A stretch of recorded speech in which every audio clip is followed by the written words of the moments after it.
don't mind, try me. Obsession, oh no, I know. Too many times to let her go. Babe, don't come looking, 'cause I don't wanna be found. Babe, please come looking, 'cause I wanna be found.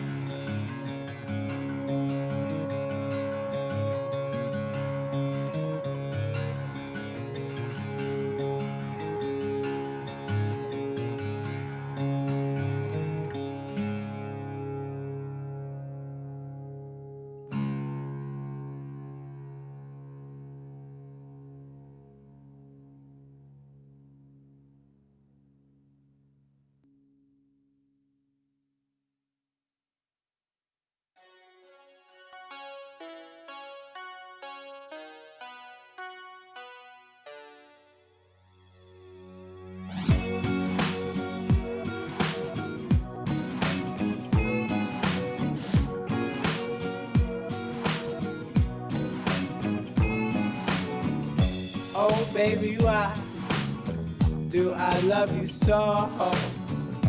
I can't deny you got a hold on me. Got your hold, got your hold, got your hold on me. It's not like, yes, you're involved with another guy, and that's a problem. Don't know why, don't know why, don't know why. And I try, and I try, and I try to say goodbye, Goodbye, goodbye, but that's impossible. So I will buy I'll buy a jetpack and rocket fuel, and I'll fly, and I'll fly, and I'll fly, fly.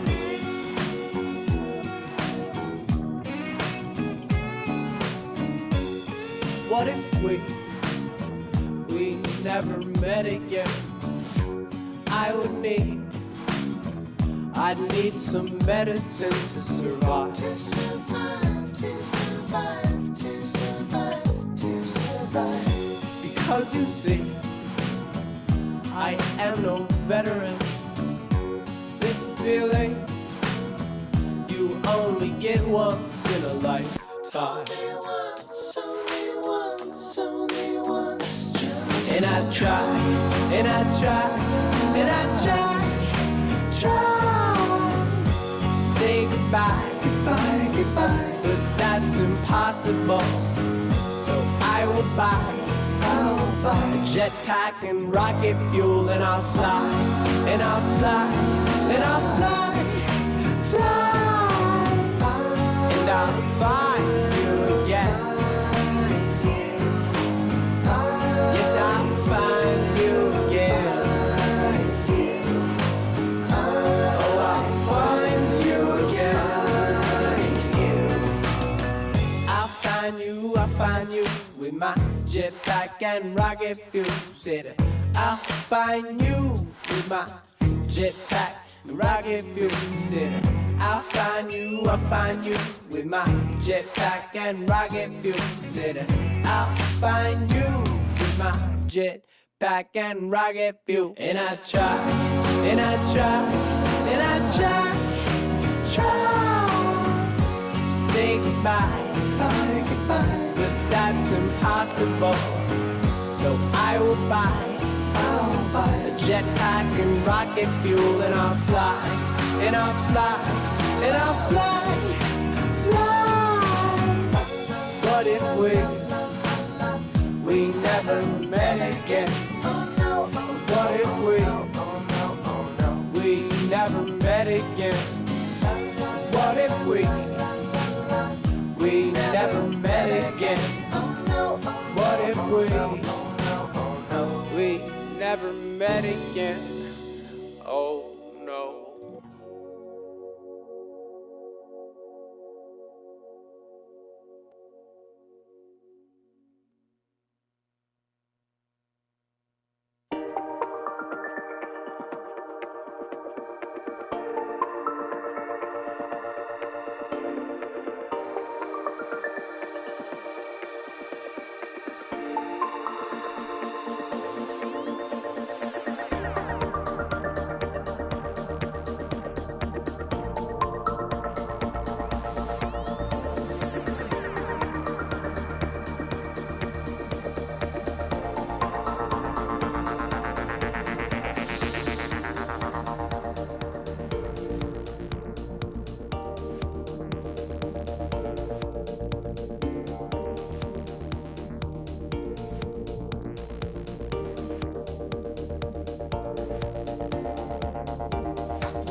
tonight.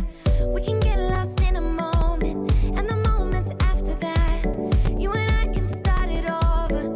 Come on, just don't look back. Hey, hey, hey. Come on, let's go. Hey, hey, hey. It's gonna get better now. Gonna get stronger now.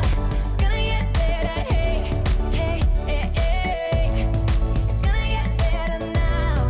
We're gonna get stronger now. It's gonna get better. Hey, hey, hey, hey. Oh,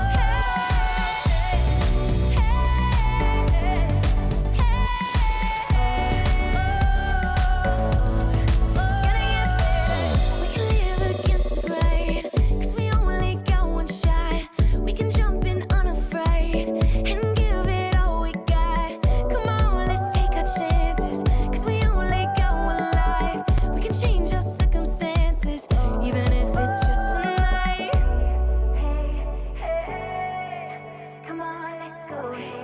Hey, hey, hey. It's gonna get better now.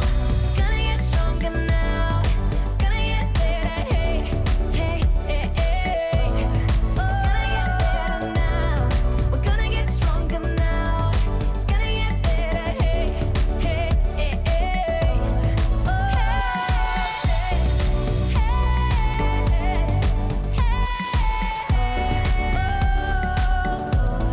it's gonna get better.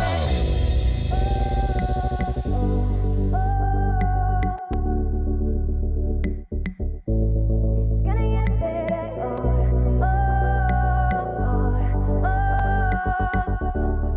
It's gonna get better. It's gonna get better now. We're gonna get stronger now. It's gonna get better. Hey, hey, hey, hey. It's gonna get better now. We're gonna get stronger now. It's gonna get better. Hey, hey, hey, hey. It's gonna get better now. Gonna get stronger now. It's gonna get better. Hey, hey, hey, hey. It's gonna get better now. We're gonna get stronger now. It's gonna get better. Hey, hey, hey, hey.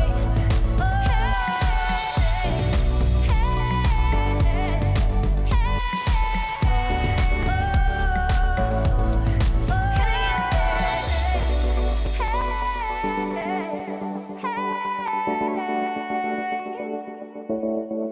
better. It's gonna get better.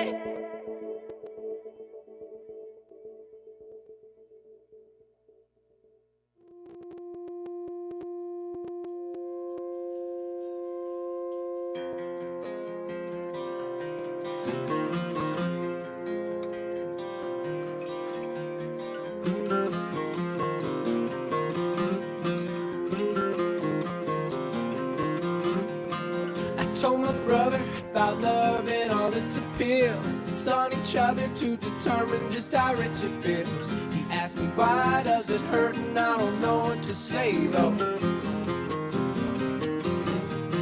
It's been a while since I've given love a try, but I don't mind, 'cause I'm the first to testify.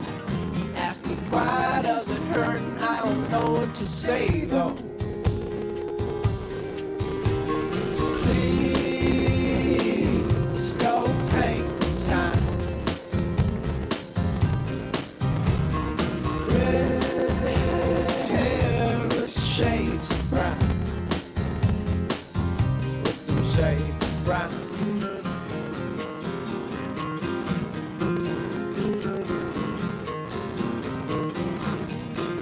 I told my mother that I got to go out on my own, because my love is tearing me down and I'm feeling low.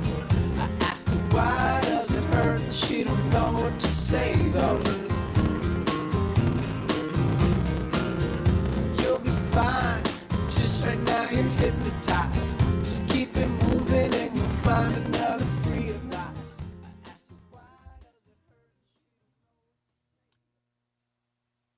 Hey, my name is Cheo Hodari Coker, and welcome to the Zoom Where It Happens. Tonight, things are going to be a little different. There's no reimagining of an iconic show, no theme song. And while, of course, that format's going to repeat next week, tonight's episode is really all about the brothers working it out. You know, numerous times people have told us or tried to convince us that our vote doesn't matter. And that's particularly when it comes to Black men. Because history has shown that elections have been won and lost based on the turnout of Black voters in this country. And tonight, we are happy to spotlight an organization that is doing great things to facilitate conversations on this very issue, and that is the Collective PAC. The Collective PAC was founded in 2016 to build Black political power and improve our democracy by addressing the underrepresentation of Black people in public office. And with that, there have been some very jarring statistics, troubling statistics. One of them is that 7 million Black men who were registered to vote didn't show up to the polls in 2016. And so tonight, it's all about providing a space to listen to a conversation about why so many Black men feel disengaged from the political process and why it's important that their voices are heard in this election. You know, and that's why it's called 4th and 1, because we're right here, right at the end zone. You know, it's time to push things forward. Millions of Americans are gonna, you know, say and speak with their vote, and only 14 days left.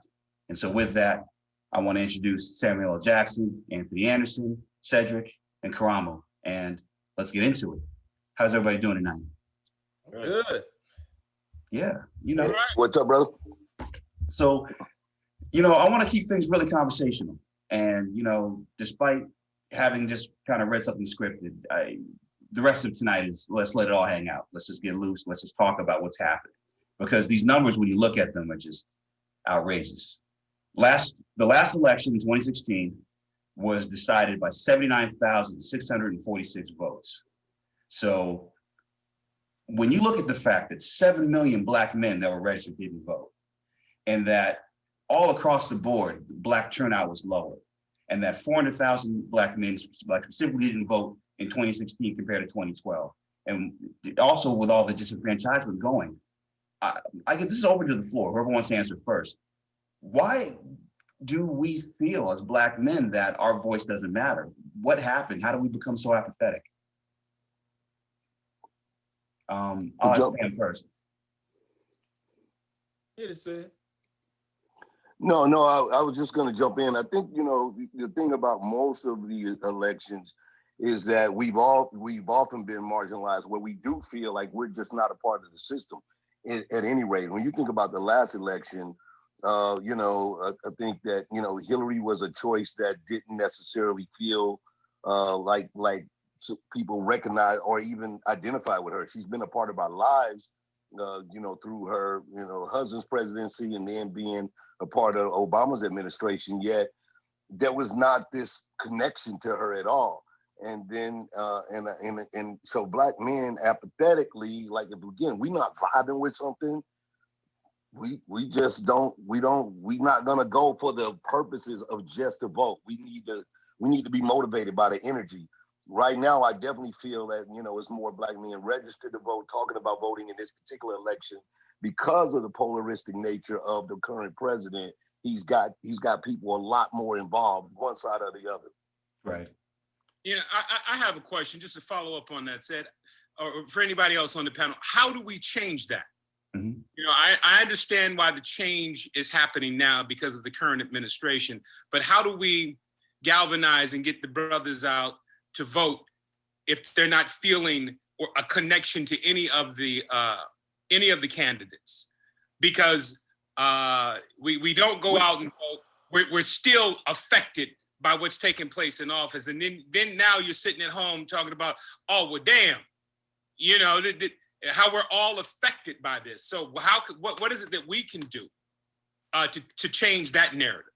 Well, I think part of it is about encouraging Black men to understand that there is power in how we control our families, but also power in what we do within the government system. We have the power to really make sure that the focus comes on our issues. And when we show up, we have seen that the power shifts. We've seen that the narrative and the conversation goes towards us. And I think it goes back to helping Black men. And this is an unconscious thing that many Black men might not believe, but it goes back to your self-esteem. It goes back to saying, I have been beaten down so much. I have been told that I am not worthy. I'm not a part of the system, that I'm not going to be in the issues. And so you start to unconsciously believe it, in my opinion. And so when you can switch it and say, no, You have the power. You've seen it before, and you can get these people on your side. You can get them to start talking about your issues. You can hold them accountable. I think that's when the first step, because raising two Black boys, I see that apathy. I see them saying like, why me? Why? They're not gonna listen to me. They're not caring about what I'm saying. And it's like, no, they will care if you use your voice and understand the power you have. Mm-hmm. Well, they also need to see, viable change. I mean, people get up and go to work every day and they say, well, I don't see any change. All I know is I got to get up and I got to go hit it every day. My tax return is the only real sense of me seeing I got some money back because the IRS gave me some of the money that they took from me. Otherwise, the situation remains the same. The bills remain the same. The groceries keep getting more and more expensive. There is no real sense of I don't see it. Plus, in that last election, people were angry about the whole super predator thing with Hillary. That was some anger there. And when I talk to my daughter, who's a younger person, and I talk to her friends, they look at the same thing when they start talking about, this particular ticket, what Biden's history is and what, Kamala's history is as a DA. Like, okay, that was her job. Right. That's what she had to do. But there's some anger there among Black males too, that like, she locked people up. Mm-hmm. And I said, well, she did her job. Some of those people were criminals and some of those were soft crimes that didn't deserve that time. But you have to understand that that's how people see it. And we got to change that narrative for them to say, look, no matter what they did in their past, they did their jobs. And if we get them in there, they're going to do their jobs better to make things better for us and for you this time also. Right. And which I think is also important because of the fact that we have to express our voices. Because the thing is that when you look at the choices, who's going to ultimately talk? Who's ultimately going to listen, really, is the way I put it. Because is it going to be people that know that in terms of their past that they've made mistakes? Or is it going to be the person that never admits to making a mistake and is also literally trying to use the rules of the Constitution to say that any kind of political, thought against what's being said could be considered sedition? And therefore, literally, as we've seen in some of these protests, Black vans popping up and people disappearing. And so the way that I put it is that, when you look at a choice, it really isn't a choice because mostly you want to be able to, whoever we get in there, hold their feet to the fire. And I think but I think that none of that happens unless you step forward and vote. Yeah. Go ahead. No, I was thinking that, again, to the basis of that question for us, you think about the times when we as a culture were most active, be it the civil rights era, when Barack was running, the idea that we have a motivation, because in general, for Black people, politics is a zero-sum game. We don't never see, since the beginning of time, we don't necessarily see how politics really affects us, except for the Voting Rights Act, which you can go, all right, cool. That's one. Civil Rights Act, all right, cool. Right. But, after, but you got kids generationally, 3 or 4 generations that now of age, and none of these things really apply to them, except for now we're talking about, again, systemic, police brutality or economic equality, things that like, I can get behind, like, y'all need to really put some money on this. You know what I mean? Like, y'all need to really show up. If we start talking about things that we can quantify, then you can be a lot more involved, from senators to judges. To me, this guy, Trump, has taught us the most by the amount of judges he put on. You start to realize that who you vote for and who you don't vote for are very important, because this dude can put 300 federal judges down. Right. Well, you can't have that. You can't have that. You can't have them stuffing you like, just that alone has to get Black men motivated to say we cannot relinquish power to people that can just do what they want to without our say so. So that's why I would encourage all Black men. I want to challenge this, because I agree with you completely, but I want to challenge this. I don't know if Black men are having that conversation about down the ballot voting. And I'm not trying to generalize, but I don't think we're talking about the fact that your city commissioners, your those positions are so key to your community and for you to use your voice in those spaces.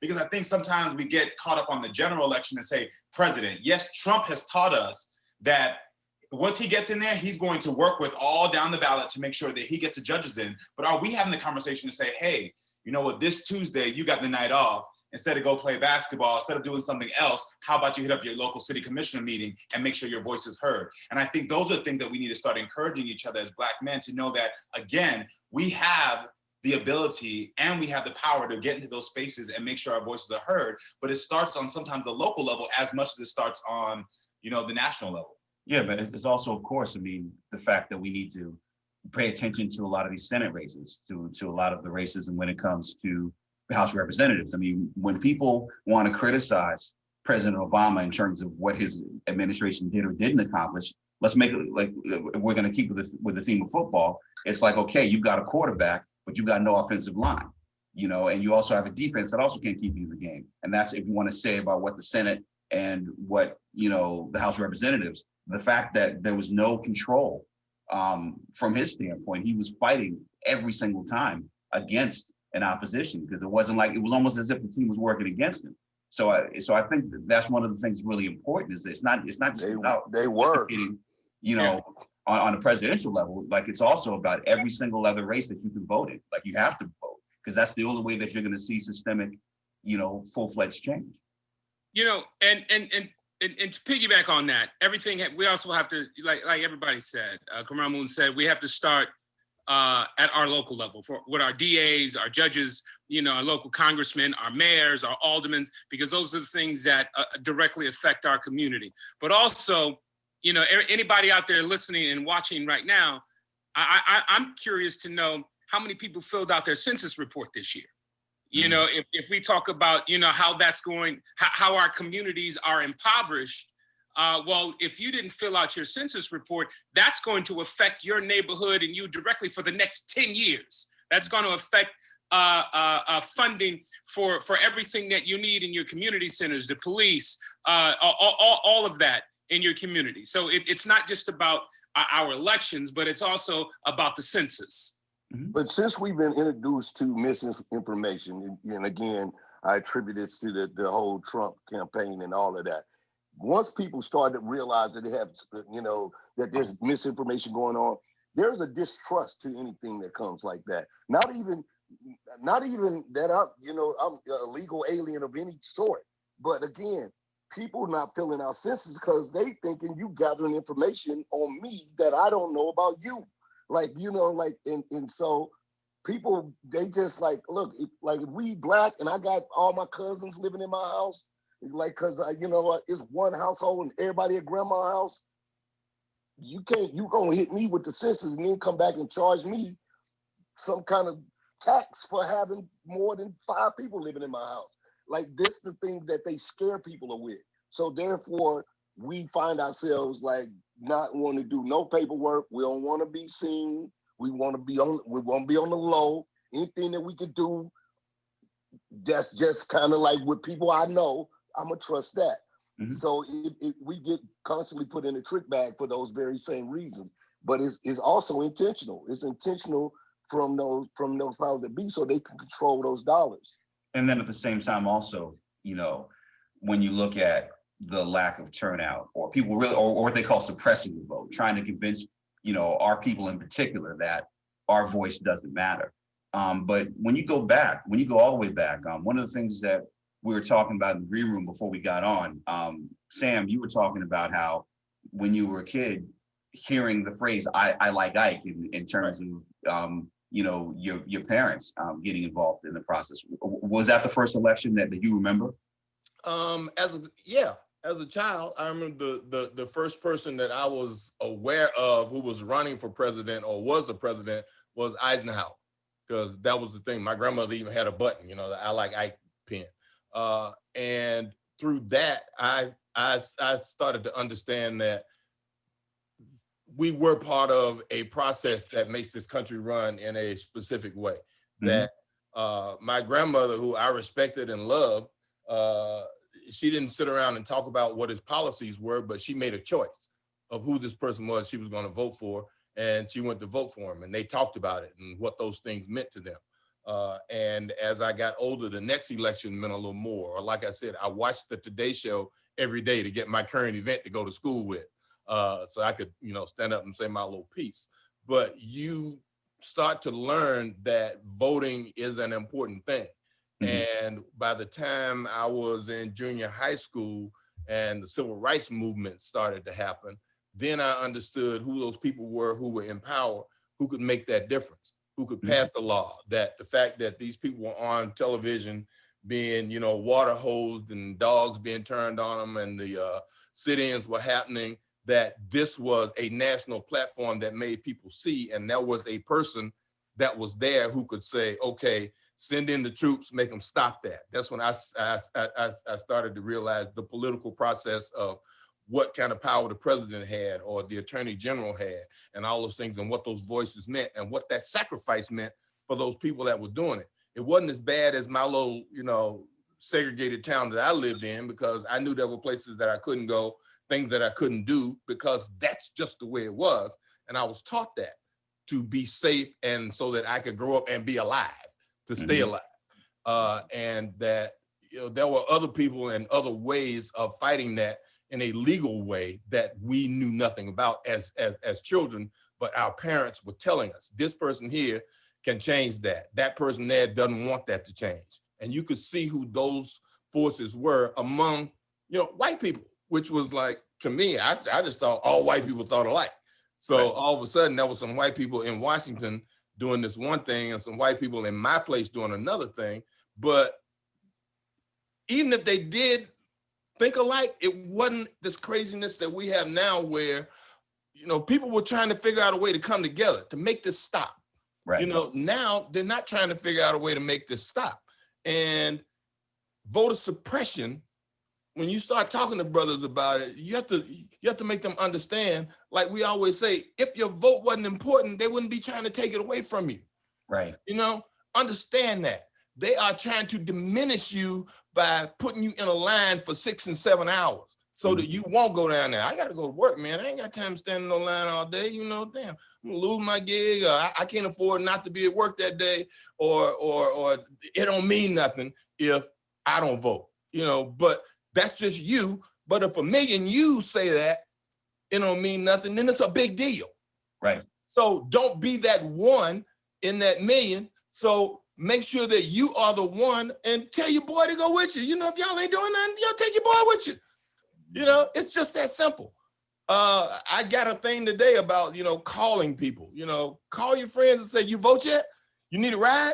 What's happening? You know, whatever. You know, but do something. Get your boys to go. Get your cousins to go. If you still going to the barbershop, go to the barbershop and ask everybody in the barbershop, did you vote?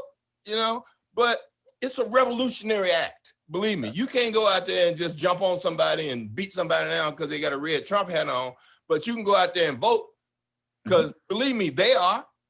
Yeah. I mean, I was born in '72. So by the time I was born, Medgar, Malcolm, and Martin were all assassinated. And I'm wondering if them being eliminated in the way that they were eliminated, if that in the back of our heads, did that affect our psyche? Did you think that even though so many young people, you know, look at them as, yes, being historical figures, but not affecting their day to day, I wonder if that happening in the back of people's minds is part of what is where the apathy began. Oh, 100%. I mean, we haven't even measured the post-traumatic stress disorder that is affecting Black men, Black people in this country, but also Black men. When you talk about the deaths of our leaders and the way they were struck down, and then you talk about the parallels to today, where there's a generation of kids who are watching Black men, Black women, Black people die in the streets on repeat, on constant repeat on their social media pages, and seeing no direct action being taken to put those who committed the crime in jail.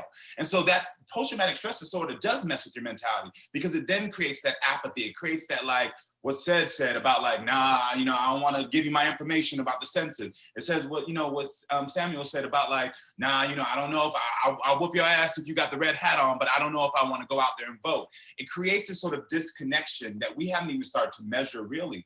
And we have to start to try to figure out a way to heal over that, start to heal those things and say, yes, we understand that America has been a horrible place to Black people. There's no ifs, ands, or buts about that. To this day, the fact that we can still see a Black woman in her house sleeping, be shot, and the wall get more justice than she received is a problem. But what we have to do is use that somehow mustered up, which is in our history, in our DNA, to find the courage to still go out there and vote and do what we have to do. Because as you said, if it wasn't this important, they wouldn't be trying to stop us. They wouldn't be trying to do the same things they did 100 years ago of like count the number of bubbles on a piece of soap. 50 years ago, 5 years ago. You know, they're making sure that we don't understand our power and our value. And so I think these conversations are important because it's like, you have value. And yes, you might be dealing with the emotional and mental trauma of what has happened to us as Black people, as Black men, but we do have the resiliency within our DNA to get over this. And together, when we come together collectively and we vote on the same page, when we do what we need to do on the same page, change does happen. It's slow, but it can happen. And I say that just to say, yeah, you feel in some sort of way that you can't even express, but you need to take the step. You can take the step to do what's right. So ultimately, this election comes down to I can't breathe, you know, of course, referring to Eric Garner, referring to George Floyd, so many brothers and sisters that got hemmed up by the police, but also I can't breathe when it comes to coronavirus, because that's also affecting our communities. How do you think that's, you know, beyond the prism of Black men in voting, how do you think that's really affecting our community in terms of our enthusiasm about taking part in this process and the importance of it? You know, have all the things that have happened over the past few months, as we've seen people in the streets and mobilizing, I mean, I don't want to be cynical, but is that on the way towards being real change? What do you think, Anthony? Yeah, I don't know, man. I grew up in Compton and Watts. Mayor Garcetti and myself, we went down to the Nickerson Gardens in Watts, literally where I grew up with my grandmother and my mother. And we were doing COVID testing. And I went over to these brothers that were sitting on the stoop. And I asked them, I said, had you guys been tested yet? And their initial response to me was like, nah, man, I'm not getting tested. They're not gonna give me the poison. And, you know, and I think that's the attitude that is still running rampant throughout our community. You know, the Tuskegee experiment and all of that. Those things weren't that long ago. So I understand, you know, going back to what said it earlier about the distrust that we have. And we need to get over that. Piggybacking on what Sam just said a while ago, you know, I'm going to lose my gig if I stand in this line to make this vote. Well, yeah, let's say you lose your gig for standing in line for that day. How many gigs are we as Black men and Americans going to lose if you get out of that line and don't vote over the next 10, 15 years? So we have to endure all of that. And it's up to brothers like us on this panel, and it's up to panels like this to keep going, to help educate, to help reinforce this power that we have. Because if our vote didn't matter, if they didn't give a damn about it. We also have to reinforce too, Anthony. What you say, Sam? We also need to reinforce too the fact that, like you said, you went back to your neighborhood, that people constantly look at us and they kind of give us the shut up and dribble rap. You know, oh, you're a famous entertainer. Like, what we did is less than anybody else who became a success and is telling them how to become a success and how to live their life as a good citizen. That we, because of what we do, don't have a right to tell them, look, you need to be a person that's responsible civilly because we didn't, you know, go into business or we didn't go into whatever. You're an entertainer. You can't tell me, look, it wasn't easy to get where I got. It ain't easy to go to a club every week, a small ass club, and work your way up to be Cedric the Entertainer.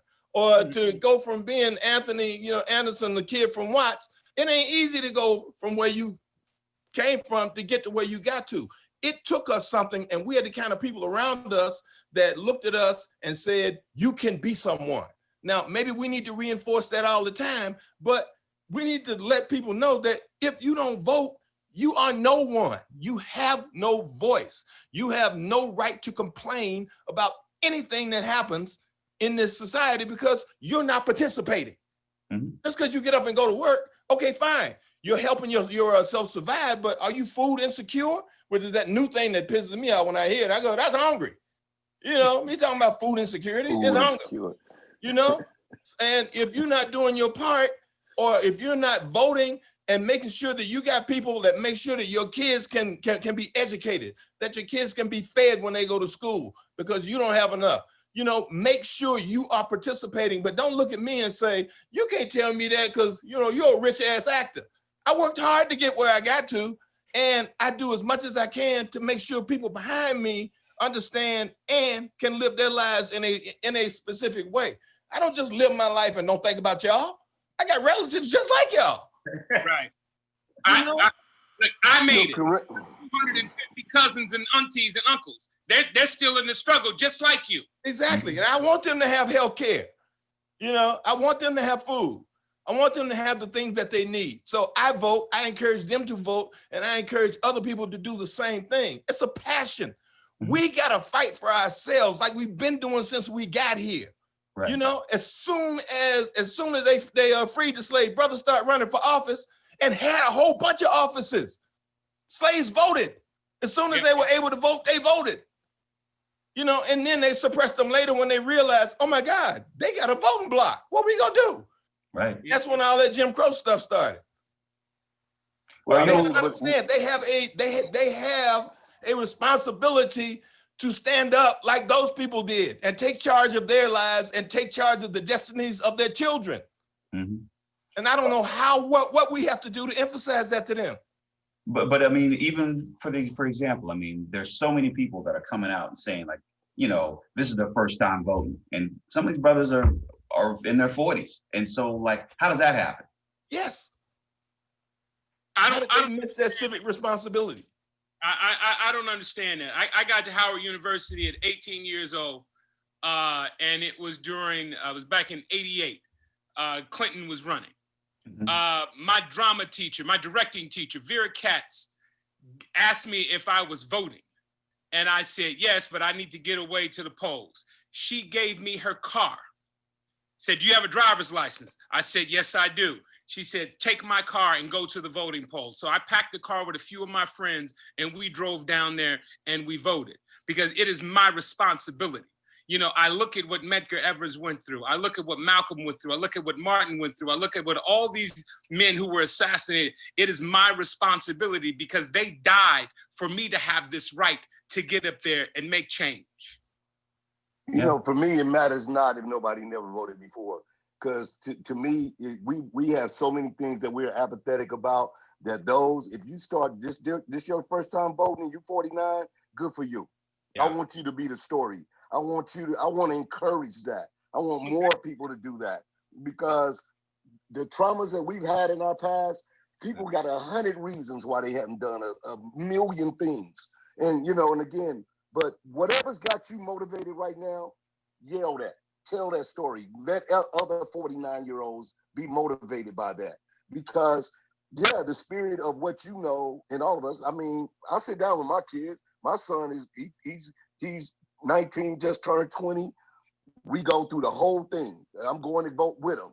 I'm voting by mail, but I'm going to go with him to the polls because I was like, well, I was supposed to be at work that day, but I was like, all right, well, they ain't going to work, but I had already agreed I'm voting by mail. But for my son, I'm going to be there to have this experience with him. You think about our households. You got 100 households where dads ain't even around. These are the kind of things where, again, we're motivated to do this for us. We definitely want to encourage these people that are just now getting involved. We want to motivate them. We want to motivate them to tell their friends and get others. At this point, learn the game and get in the game. Don't even worry about it. I don't even want to think about why you didn't do it before. Yeah, I wanted to say, you know, something that we keep saying up, and just because this is my field, even though I work in television now, we have to keep on, we keep talking about the trauma of the past and everything from the past.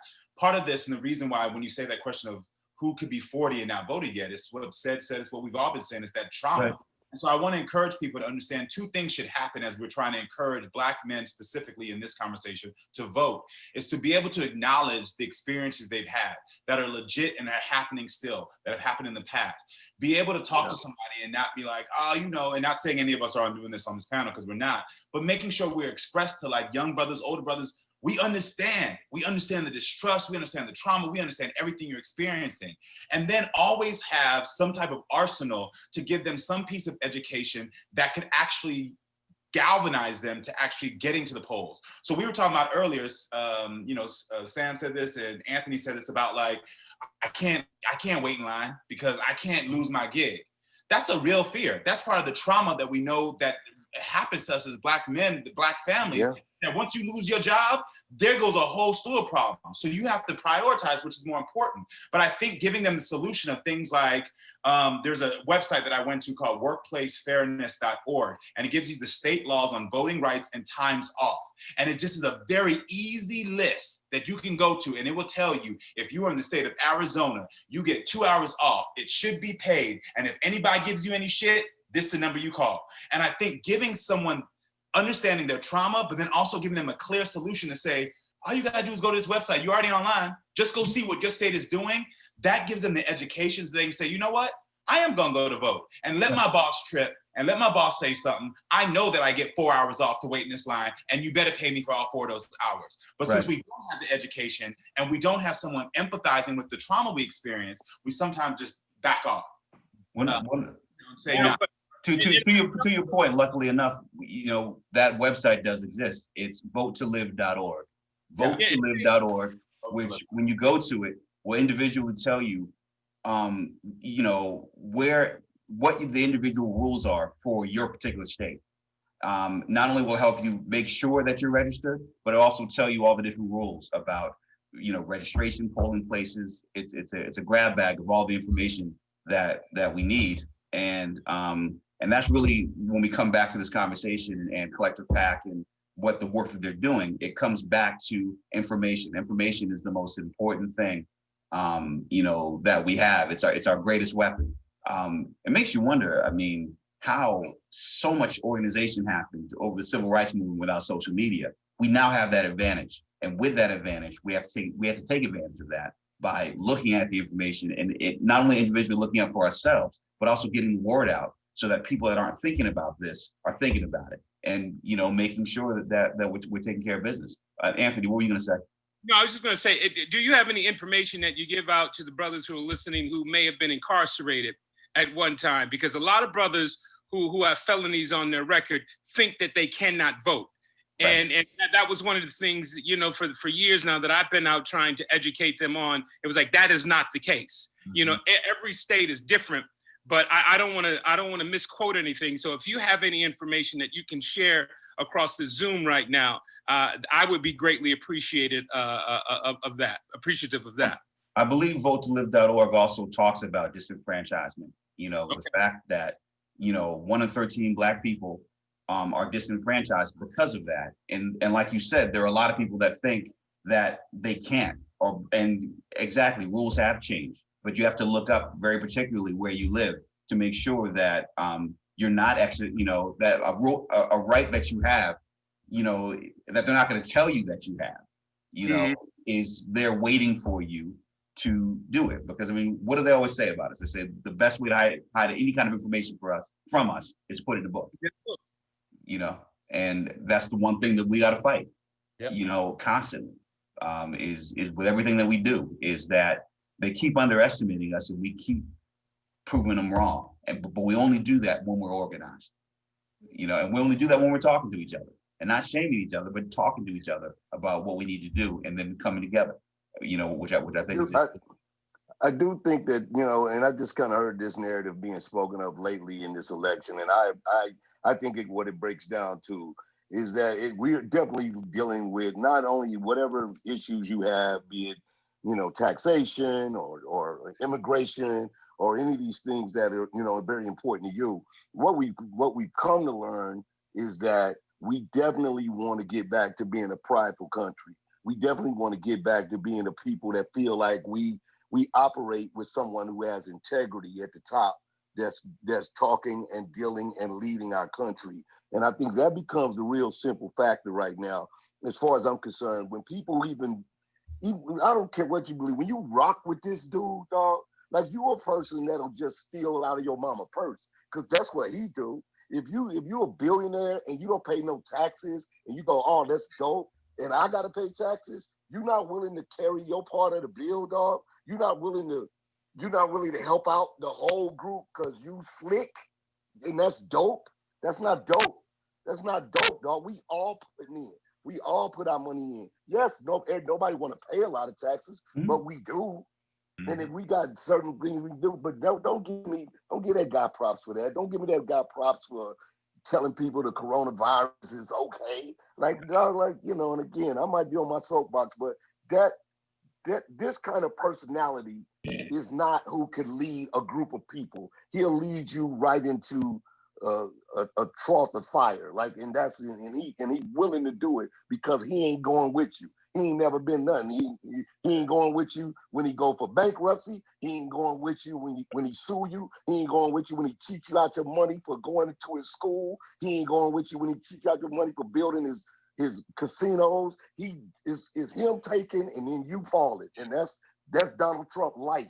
And he's doing it right now to everybody. And you're like, oh, but he dope. What's so dope about that, dog? Yeah, well, I mean, I can really put it in 2 words: Herman Cain. Yeah. I mean, the brother came out and spoke on his behalf, saying that coronavirus was a myth. Got coronavirus, died within a month, and then I don't think got 2 shout outs. I mean, maybe half a tweet from Trump, and then no mention, no memorial, nothing like that during the convention. But they were still tweeting from his account. Or the craziness of some celebrities saying, vote for Trump because he's gonna raise my taxes. Right. Right. Like, you don't make that much money. Don't worry about it. Right. It's like, what you mean? Because he's gonna raise your taxes. I want to bring up something because I want to be clear before we get off this call, just to answer Anthony's question, because I looked it up really quickly. First of all, as we talked about earlier, the mental health, I understand any brothers out there that have been incarcerated, that fear of being rejected, getting back into society, it's a real fear, but we are here to support you and love you. But it looks like there's only 3 states that permanently disenfranchise you if you've been convicted of a felony. All other states, once completion, in most states, others, so it's only really 3 states. I'll go from there. We can look it up more. But from the research really quickly, only 3 states will permanently disenfranchise you. So that means if you just take the time to look up your state, you'll find out more information as a felon or someone who's incarcerated who can actually still vote. So there is— Let me guess. Texas, Florida, let me guess. Now, Texas is one of the ones where after you complete, because I'm looking at it right now, once you complete your sentence, you can actually petition to vote again. So yeah, so, you know, even right there, I didn't know it either. I just had to look it up right now because I didn't have the information. But this type of dialogue, just that simple, someone hopefully will be able to pass on to their friends, their brothers, their sisters, and say, no, I don't think it's in our state. You can vote. Let's go together. Let's find this out. And I think this is where, you know, understanding the trauma we've been through and also educating each other, and why I'm so proud to be on this call with you all, is because this is the power that we need to galvanize and get our people going, because together we got this. Well, that's the thing. I mean, if Texas goes blue, they through. You know what I'm saying? It's like, you need Houston, you need Dallas, and if we come out and show out, I mean, between that and California, that alone changes everything. Yeah. And just like looking at some of the stats in front of me, Georgia, North Carolina, Florida, Pennsylvania, Michigan, the margins by which Hillary Clinton lost were thin and deep. And certainly had, you know, any number of the 7 million Black men that didn't come out last election, or, you know, or specifically the 400,000 that didn't vote, had voted in any of those places, it might have changed things in a way where, you know, things would be different right now. You know, and I think that's the one thing that we cannot lose sight of, is just the power that we have, not only individually in terms of our own individual voices and the thousands of followers that we have, but also individually, everybody that follows us, their individual power, not only of voting, but also encouraging people to also vote. Because even if the people that they convince to vote, vote in ways that maybe go against their own interests, if everybody's participating, the numbers are still going to rise. And when the numbers go up, things change. Things change for the better, period. Hopefully those young people who've only known 2 presidents really in their lifetimes or their voting lifetimes will, be on the right side of history and vote for, because they know what it is to have a good guy president, and they damn sure know what it is to have a bad guy. They'll vote for the good guy. All these new voters we got. How many new voters are there, that weren't old enough to vote last time, but now they are? Right. No, I mean, I think that's the importance of it. It's just making sure that people, again, going back to the fact that I always think about, people literally getting beat up and dying to give us this vote that we are so cavalier about whether or not we're going to use it or not. I mean, if that many people, sacrifice for us, then I think it's important that we honor them by at the very least doing our part, And and then even if you don't honor that, even if you say, oh, that doesn't affect me because that was 20, 30, 40 years ago, moving forward, you still have to take part, because if you don't, then, you have no voice in saying what was going to happen anyway, So I think it makes it harder to complain about it. Hey, Cheo, I just got a message in the chat saying it's 6:45 right now. Right. 6:47. Cedric. I hate to be the reason I had to jump, but I really would love you guys to continue if you can. I don't know exactly what the rules are, man, but this is such a great conversation. I think it's very informative, but so I mean, if you guys don't mind, I'm gonna jump and y'all just keep rocking if you get. Thanks for being here, man. No, all right, man. Thank y'all, man. Thanks for coming through, man. Yeah, thank y'all. Salute, man. All right, Seti. Okay. We're only gonna go a little bit longer, but I think the main thing again is I'm gonna reiterate votetolive.org so that people are able to look up their individual states in terms of the rules. Also, I think it's important that everybody have a voting plan, in terms of what they're gonna do. I personally live in Seattle, and we have always, at least, the time that I've lived in Seattle, it's a vote by mail. Everybody, drops off their ballot at a box, or mails it in. And so, myself, my wife, we have a plan for doing that. What's everybody else doing? We dropped ours off at a box over the weekend. Okay. Yeah, I dropped my mail off ballot at a voting poll. Okay. Yeah, I go directly to a voting poll and hand it to an official and watch them put it in the box there. Right. Karamo? Yeah, I'm actually going in to vote. I'm standing in line. And the reason I'm doing that is because there's a bunch of kids. My sons are 23 and 20. And so bringing like a bunch of their friends. Sometimes somebody has to be like, I'll pick all of y'all asses up and we'll all go down there together. And so it's going to be an early morning. So we're getting up at like 6 something so we can get in line and just be there, be ready here in California. And so it's hard because I'm sitting here on my ballot and I want to mail it in so bad, but I'm like, let me go with these young brothers and just like walk them through the polls and do what we got to do. So when people run around setting the boxes on fire here, yeah, you might be best. You better It's like, I can't believe that. Somebody literally drove into a black community and set a box on fire. Yeah. Well, but that's the thing. I mean, we it's like they're gonna try every single trick in the book to get us to stay home. I mean, with these Proud Boys, whatever it is. I mean, we gotta let them know that like that shit ain't gonna work. Not at all. What about the fake ballot boxes that they're pulling out in front of some of these churches that I've been reading about and seeing about? Exactly. That has signed off on. Right. Mm-hmm. You have to wonder what those agendas are. Mm-hmm. So I think one of the most important things that we can do individually, and this is to everybody that's listening to this, is do not fall for the okie doke. Make sure that where you're dropping your ballots off, it's not a Fugazi box. That is the real deal box that it needs to go into, and spread the word that if you see anything out there that doesn't smell right or isn't the right place, that you're informing people so that their vote isn't wasted. And I think also at the same time, it's like one of the things that can be done is in finding these polling places, just asking like, do you need a ride to the polls? Or can some of us get together to rent buses to make sure that people can get to the polls through our individual churches, through individual organizations, making sure that we go out, because trust me, that's what they're doing in terms of the opposition. And so if anything, I really feel like we can be equally as organized. Great. Yeah. Agreed. That's all I can think of.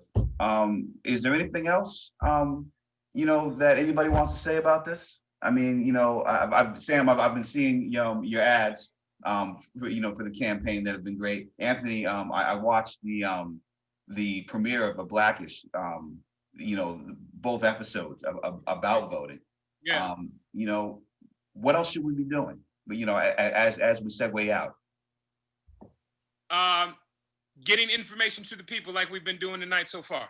Yeah. Continuing to do that, continuing this dialogue with those in the community, with other brothers such as ourselves, to go back and make sure the right information is being disseminated to them, and encouraging everybody to vote.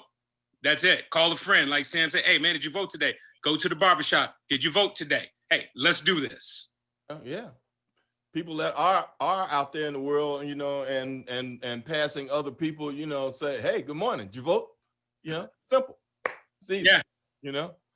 Ain't a big deal. Just ask and keep on pressing, say, hey, let's do it. Or if they say yes, say thank you. If they say no, say, well, let's get on it. Right. We counting on you.